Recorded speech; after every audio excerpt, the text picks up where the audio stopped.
Laïkino, la rubrique cinématographique de l'Union des familles laïques. Avec Alain Defremont. Bonjour, vous êtes à l'écoute de Laïkino, la chronique cinématographique de l'UFAL. Voilà. Bonjour Alain. Bonjour Frédéric, bonjour à tous. Tu voudrais nous parler aujourd'hui des pépites oubliées. Qu'entends-tu par là ? Eh bien, comme vous pouvez vous en douter, je note tous les films que j'ai vus et ce depuis 2008. Ceux d'avant, les plus marquants, me restent uniquement en mémoire. Et parmi ceux-là, à l'occasion d'une actualité, d'une discussion, d'un événement, ils refont surface. C'est le cas de La Vallée d'Ela, un drame psychologique américain sorti en 2007, réalisé par Paul Haggis. La guerre en Ukraine est à l'origine de cette remontée de mémoire. Durant ce que l'on nomme la guerre en Irak, livrée par les Américains, Mike, qui a eu une permission pour revenir au pays, disparaît brutalement. Son père, Hank, et une femme, officier de police, se lancent à sa recherche et ce faisant, ils vont découvrir une vérité dérangeante. C'est un véritable réquisitoire contre la guerre et les troubles psychologiques y attenants. Et c'est vraiment un film poignant. La guerre, sujet d'un autre film ? Non, un film m'est revenu à l'esprit après avoir écrit ma chronique sur l'adoption. Il s'agit d'un film qui s'appelle Never Forever, d'une jeune réalisatrice coréenne, Gina Kim, sortie en 2007 également.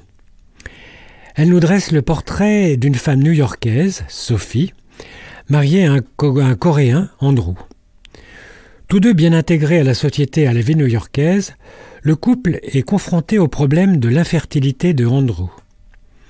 Pour sauver son mariage, Sophie va entamer une relation sexuelle avec un jeune immigré coréen clandestin, Jia, qu'elle paiera à chaque rencontre jusqu'à ce qu'elle soit enceinte. Sujet casse-gueule, mais traité ici d'une main de maître par cette cinéaste dont, hélas, on n'a plus jamais entendu parler depuis.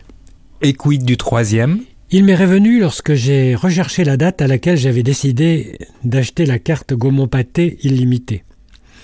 C'était en 2006, date de la sortie du film La nuit des tournesols de l'espagnol Jorge Sánchez Cabezudo.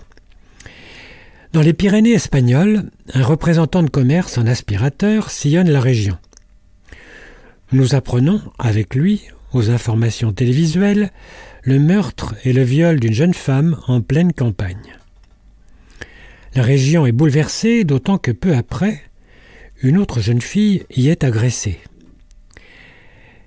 Ces deux agressions sont-elles liées ? L'attitude ambiguë du représentant et la confrontation des deux milieux que tout oppose, la soif de vengeance va précipiter la violence des uns contre les autres. C'est un film vénéneux, angoissant, mais je vous assure très réussi. Si vous parvenez à vous procurer ces 3 films, vous passerez des moments de cinéma très denses. À la semaine prochaine. Merci Alain et à bientôt.